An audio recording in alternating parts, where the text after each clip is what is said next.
What's going on, guys? Big welcome to you all to our channel. We are Team Crushing the Meta. You're here with D-Boy. I'm here for you guys with another Scharhrot standard deck profile. So actually not that long ago we already did a Scharhrot deck profile, but not all the cards were revealed, and also we didn't explore all the options. So in this video I will show you the deck after a lot of testing, and also show you after that a match between me and Fira playing Oracle Think Tank to show you how this deck would perform against a deck that have pretty much good draw power engine and still also is protect. So in this deck profile, we'll go fast through the deck first. I've also got multiple questions, people asking me like, hey D-Boy, why don't you play this or play that? And in this video we will talk about those options. Alright, so first, as I said, let's go fast through the deck and also then come back and explain some of the cards. First of all, we play 4 copies of the Scharhrot, of course. So this is Scharhrot Vampir in MV, so he got reprinted or remade. And he's pretty much the ace of the deck. It's the only Vanguard you want to ride into if you don't play the other option, which is a card that we will come to explain later. Scharhrot's skill is actually very simple. He doesn't have a soul charge skill or retire skill as he used to be. What he has is 2 Vanguard abilities. Both of them are auto. The first one is at the beginning of the battle phase, all of your front row units gain plus 1k for each card in your soul. There's kind of a mon skill, but then giving to the whole front row. Second ability is when he attacks, you counter plus 1 and then you stand 1 of your front row rearguards. Then if you have 13 or more soul, you raise stand 2. So it's as easy as that. He could give you just 2 more attacks just like that, and also he gives you an insane amount of power. The only thing you need is just to put 2 rearguards in the front row, and that's it. This guy pretty much will be able to give you those 5 attacks. For the secondary grade 3, it's not a grade 3 that you want to ride, but it's definitely a grade 3 that you want to call. It's 4 copies of Number of Terror. This card works perfect with Scharhrot as in both of its abilities. Now the first one is if you have 10 or more soul, when you call this unit or use it as a shield, so you guard with it, it gains an extra 10k shield and 10k power, which means that this card actually becomes a 22k attacker by itself. With Scharhrot gains more power, which is, let's say if you have 13, that's 13 plus 12, that's 25, that's 35 by itself, which is huge. But then its second ability makes even more sense, because when this card attacks a Vanguard, if your soul has 10 or more cards, you could put 1 of your rearguards into your soul to draw 2 cards, which means that because this card attacked twice, you could draw 4 cards that turn, which is a lot, especially because you soul charge. But again, it gives you an insane amount of draw power. Then we played the 2 copies of Gilderay. We can't play the deck without Gilderay. This card make a comeback now in V, and me myself, I'm a big fan of Gilderay, always have been, of the stories and of Gilderay as a character, and of course also as a card. He has also 2 abilities, both of them are auto as well, and both of them are as Vanguard and Rearguard, and that's what makes this card very good.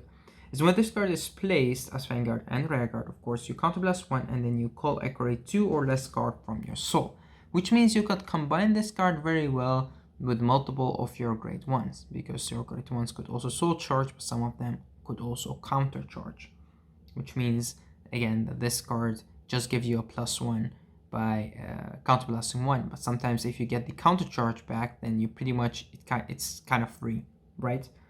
And then his second ability is when he attacks a Vanguard, if your soul has 10 or more cards, you choose 1 of your opponent's rearguards and retire it. And because you restand this with Scharhrot, you pretty much could retire 2 on that turn. So he gives you a kind of a field control, and again, he works best with Scharhrot.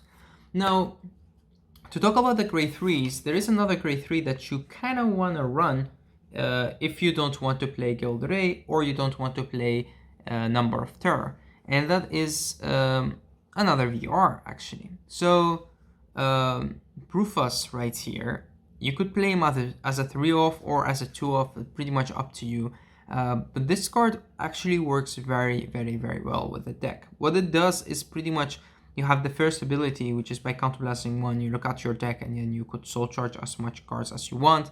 And then if you already had a copy of that into your soul, then you could add that card to your hand, one of them.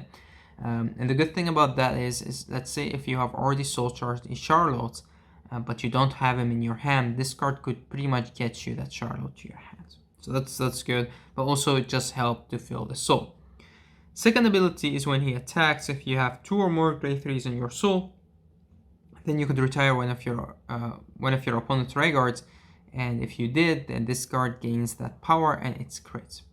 And if they have something sitting on a force 2, if I'm not mistaken, you could also gain 2 crits because the force 2 is continuous.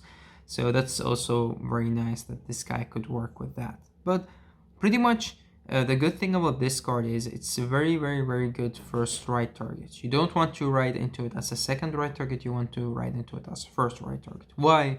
Because sometimes you don't have the 13 soul, sometimes you want a little bit of field control, a little bit of retirement power, and soul charge. So he give you soul charge, he chills if you don't have the enough soul, and then he could get you like the Scharhrot and stuff.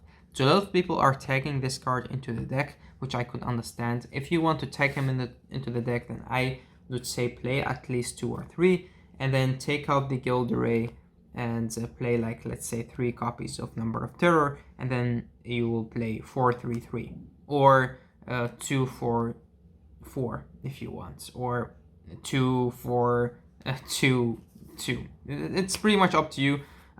For me, I'm going with as much new cards as I can from the new set, because it feels more like a Scharhrot deck for me, but definitely a very, very, very, very good card to add to the deck. Then we talk about the grade 2 lineup, and this is also changed with the revealing of this card, which is Executioner. So we have our grade 2 lineup looking pretty much like this. This is our grade 2 lineup, right? So we have 4-4-3, and these cards, as they are pretty much your soul chargers. Let's start with the Emblem Master.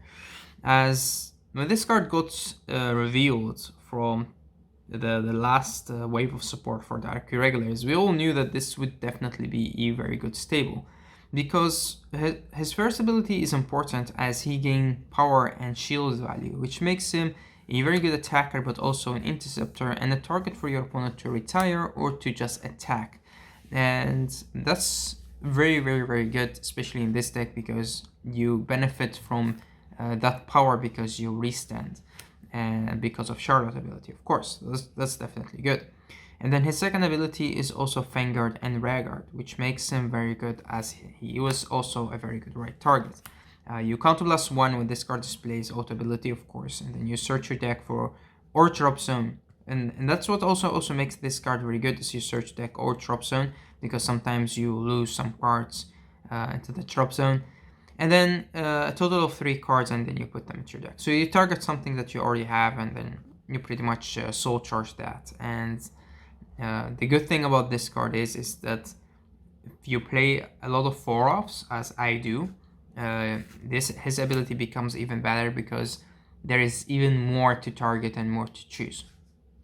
So pretty much a stable in my opinion. It does cost a counterblast, which could be heavy sometimes in this deck, but it's definitely worth it, because the soul charge of 3 makes a big difference, and you could always just use his first ability, which is the power and the shield value. Then we have Executioner, also chilling at 4. This is a card that we took out the Sager, the Werewolf Sager, to add him in here. And the Werewolf Sager is another card that people still like to play, because he is definitely a very good right target. But these guys also work as Vanguard and Vanguard. Because of that, I still find myself sometimes riding into this and not into Sager, and that's why I took him out. Because if you're not riding him, then there is no reason to play him, in my opinion. Gaining that 5k power is nice, is cute, but this pretty much gains the 5k power and the shield, so hey. Okay, Executioner has two abilities. The first one is the Vanguard ability. If this guy is attacking into a grade 2 or a grade 3, as a Vanguard, he gains the extra 5k, which is kind of the same ability as one of the cards from Dimension Police, if I'm not mistaken. Also a grade 2, a triple rare, that gains a crit, but also as a Vanguard, he gains an extra 5k. Alright, so his second ability is on Vanguard and Irregulars, which is a counterblast of 1 and soul charge of 3, and then if you have soul charged a trigger, then you draw a card. Yes, he kinda does almost the same as Yellow Bolt, but Yellow Bolt soul charges 2, and this guy soul charges 3, but it costs you a counterblast, but he could draw you a card. And combining this with Yellow Bolt, with some of your other cards, this deck has an amazing draw power engine, which is very good, especially because we are going into a meta where retirement power will be huge. So that's why, in my opinion, this card did make a difference for Dark Irregulars. Also, Dark Irregulars have only 2 triple Rs, so that's really not much. And because they got really good double Rs, that's really fine. That's really good, because in the past we had some double Rs that were not that good, were not that great, like Jaeger right here, and it's kind of sad because this was a card and still is a card that you played a lot in premium, the other version of him, the older version, but now the new version costs a counterblast, which is a little bit too much. And also second ability comes out with the soul. It's kind of strange, doesn't really fit into the deck. I tried him in this deck as well, but he's kind of awkward. But this card is definitely very good, and I think it's also a very good stable. I could also see him being run in premium, but the problem again, he costs another counterblast, which you will not get in premium. And last but not least, for the grade 2 lineup, we have her, which I don't really want to pronounce her name. It's kind of protagonist or something like that, Duray. And her ability is very simple but very effective. Whenever she attacks, if you have 6 or more soul, if I'm not mistaken, no, 5 or more cards in your soul, then you look at the top card of your deck, and you may put it into your soul or keep it at the top. So that's pretty much up to you. If it's a trigger, then you usually just put it at the top. Sometimes I taunt my opponent and just leave a normal unit at the top because I want to have that in my hand, and your opponent would think it's a crit, and they just perfect guard your attack and stuff like that. And she sometimes just help with that extra soul when needed. Remember that you're also restanding this with your Scharhrot, so when you attack with this for the second wave of attacks, you will also know what the top card is. And that's really good, because if it's a trigger, then you know how to guard on the next turn. And sometimes your opponent forget that you know what the top card is, but you pretty much know what it is. So it does make a big difference in your plays, and that's why she is chilling at 3. Going into the grade 1 lineup, I didn't start with adding the 4 yellow ball to the deck. I played 1, then I played 2, then I played 3, and then I played all 4. The thing is, this card is still so good, and if you're not playing him, then you're pretty much missing out on that extra soul, but also extra draw power. Being a good right target, but also a good Vanguard, a good soul charger at the start of the game, is the reason why this card is a triple R. It's because it's very good and also very effective. We'll talk later about the other choices that you could run and pick to the deck, because the deck, or actually Dark Irregulars, have very good choices when it comes to grade 1. We're also running 4 copies of this, which is another very good right target. It's Edge in Darkness and has 2 abilities. The first one is a Vanguard ability. Auto ability, when it's placed, you draw a card and then you put 1 card from your hand into the soul. So it's an extra soul charge, but it's kind of a selective soul charge, as you could choose what to soul charge from your hand. And this card is an amazing card to combine with Gilderay because of her second ability, which is when placed on Vanguard circle, that doesn't work on Vanguard, you soul charge 1, and then if this card was placed with a card ability, you also counter charge 1. So you pretty much soul charge and counter charge. if it was placed with ability, which makes Gilded Array actually free. Alright, so another 4 copies are Succubus of Pure Love. Yeah, this is a card that most of you guys don't agree with me on. Also, Edge in Darkness, most people would say, hey, D-Boy, why do you play 4 copies of this and 4 copies of that? Succubus of Pure Love have been always one of my favorite cards of Dark Irregulars. The art is amazing, the bats that you could see, it's a succubus, it has a whole story behind it, and it's important to have in there for the lore and to add in the deck of Scharhrot. That's my opinion, which as you see is based on my personal, let's say, way to build deck.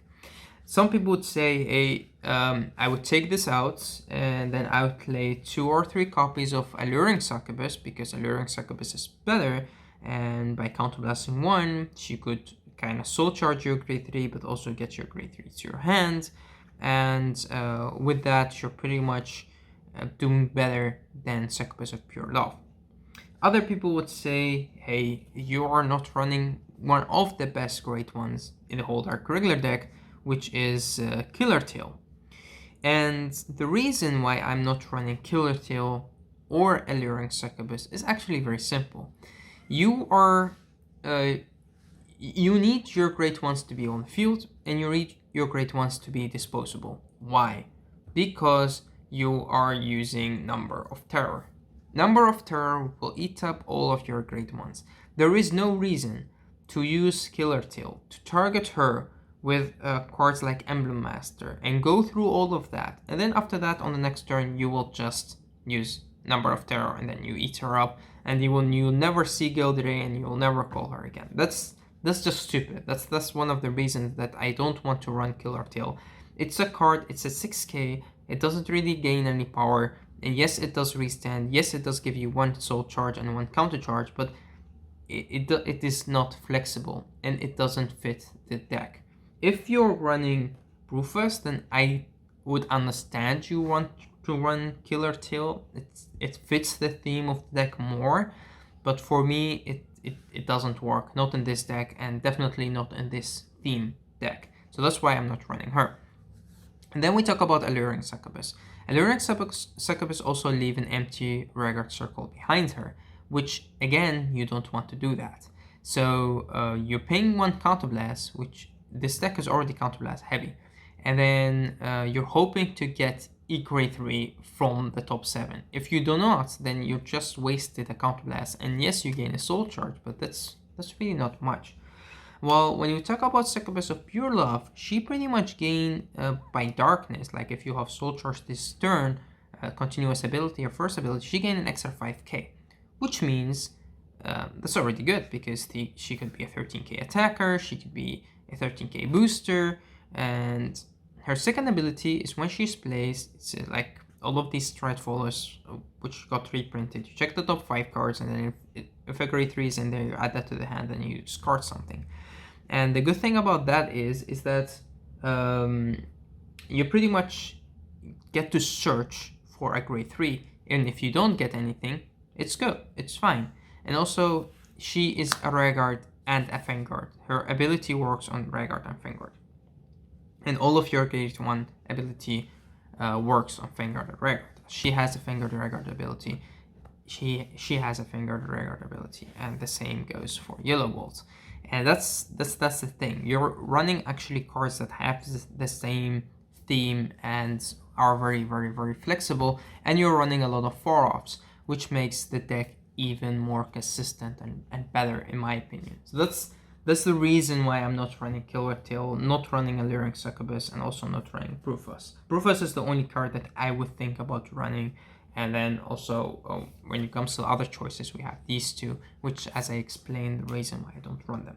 When we get to the trigger lineup, I started with playing 2 Mark Rabbits and then 2 of the Sentinel crits, because the Sentinel crit is of course 30k, and then you run more crits into the deck, which is good.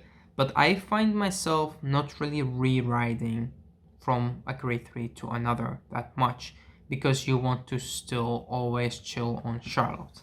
If you will run Brewfus, then I would understand you going 2-on-2 because a Protect clan doesn't need all of those perfect guards. And that's something that I definitely agree on. This deck doesn't also need the draw power engine in the late game, but it does need it in the early game, which gets you to the right cards to start your Soul Charge engine. Otherwise, nothing will happen if you don't get the Soul Charge. So I ended up with playing the 4 draw triggers for Sentinels back because it did feel better. I see myself taking 1 out to play the Sentinel crit just because of the art, just because it's another card that fits the theme of the deck, but you don't have to. Pretty much up to you. With more testing, this could change. Of course, the deck list could change, but for now, I feel more comfortable running those. 4 heal triggers being Cursed Doctor. This will definitely change with a new heal when we get the arts, and then we play all out crits. Yep. And for the starter, any starter you want to play, I play with my favorites, which is Devil in Shadows. Even more a favorite of mine than Ordinance. I know Ordinance fits the theme better, but hey, this card is good. Alright, so let's talk a little bit about how the deck works. So let's give the deck just a shuffle and see how our hand would look like, and also like what the deck is capable of.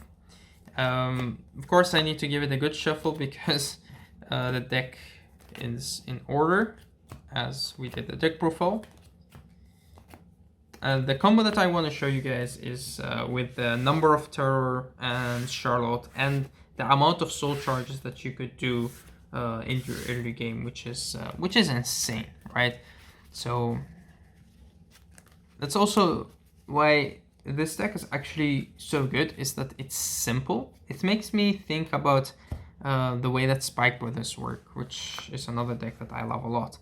But pretty much the deck is actually very simple, but it's very effective, as you don't really need to keep doing something as long as you get into that 13 soul and you have cards in your hand to defend with and you have some good attackers, then you're pretty much good to go. Alright, so I think the deck is shuffled good enough. We have our starter right here, which is Devil in Shadows. And yeah, I put it like this, so it looks like you guys are playing. Give it another shuffle. There we go. And then let's see what our 5 cards would be. So 1, 2, 3, 4, 5. This is pretty much already very good. We have a first right target and a second right target. And we have a grade 3 searcher, and we also have a number of terror as a backup grade 3. And we could keep this, but we could also put it back and hope to get a Scharhrot or something else. Emblem Master, that's fine, right? So let's give the deck another shuffle. And then let's start our first turn. So draw for turn, we already got Scharhrot, so that's perfect, right? So we draw, or we write, we draw from that, and then we activate the ability of Edge and Darkness, which means we could draw 1, and then we could put 1 card from our hand into the soul. We already have 2 Succubus of Pure Love, which is something we don't really need. But we also will not be using Emblem Master because we have these 2, and these 2 work better because they could draw us a card. So if it's up to me, I would put Emblem Master to the soul, but I could also see you guys putting the Succubus of Pure Love into the soul. So again, pretty much up to you guys what you want to do. For this, we will just do my playstyle, so we'll put Emblem Master into the soul. Although he gains more power and shield, yeah. Well, maybe let's do it like this. I will listen to you guys on this one.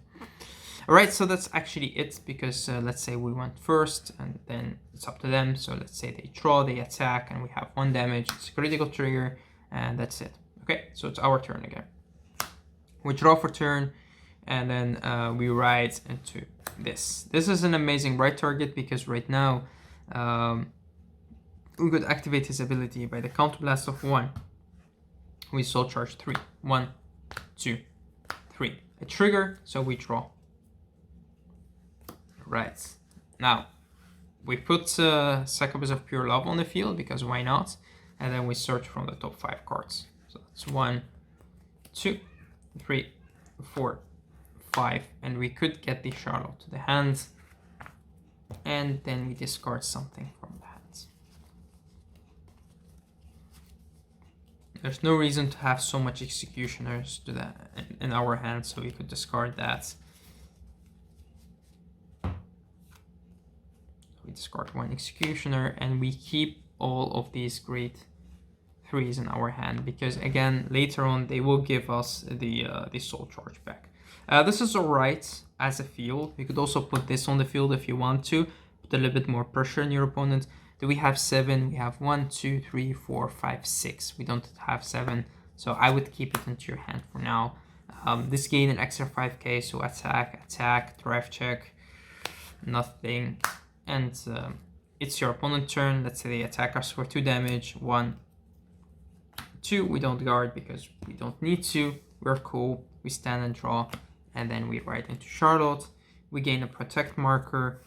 And then we could use another Executioner. A counterblast of 1.